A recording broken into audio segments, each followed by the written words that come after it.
Sekarang ni aku dah letak mic dekat aku betul-betul aku punya mulut. Ni aku dah rasa geli-geli lah dengan dia punya bulu-bulu dia. Hari yang Jumaat ni tenang sikit. Biasa kalau time kerja memang sibuk. Masing-masing buat laju sebab nak pergi Pashkat. Aku buat santai ni, malah nak bawa laju. Sebab apa? Pakai action cam.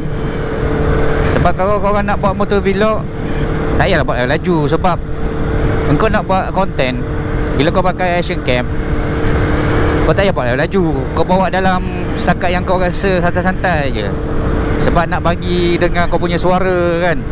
Ini mesti banyak angin masuk ni. Sebab aku setting GoPro aku ni, dia punya audio dia pada apa dia, daripada auto.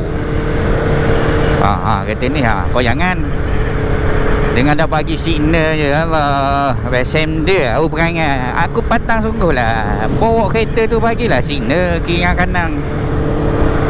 Ini nak tubik malah bagi signal. Time masa ambil test dengan JPJ dulu, pandai pula. JPJ kata okey, belok kiri. Pandai pula bagi signal kiri, belok kanan. Pandai pula bagi belok kanan. Asal boleh lesen besar, jadi lah.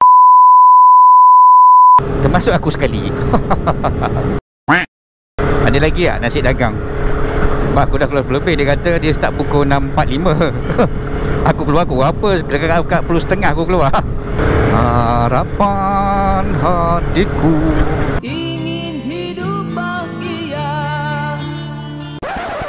Ada lagi nasi dagang. Oh, tutup kedai tu. Maknanya dia punya pencapaian tu memang terbaik lah. Depan lalu. Aku rasa dia tu awal lah. Sebab orang dah selepas subuh orang terus datang nak makan nasi percuma. Itulah benda-benda macam ni. Bila orang bagi percuma memang beratur panjang lah. Dosa ni, dosa. Saya potong sikit. Potongkan sikit. Motor KTM dia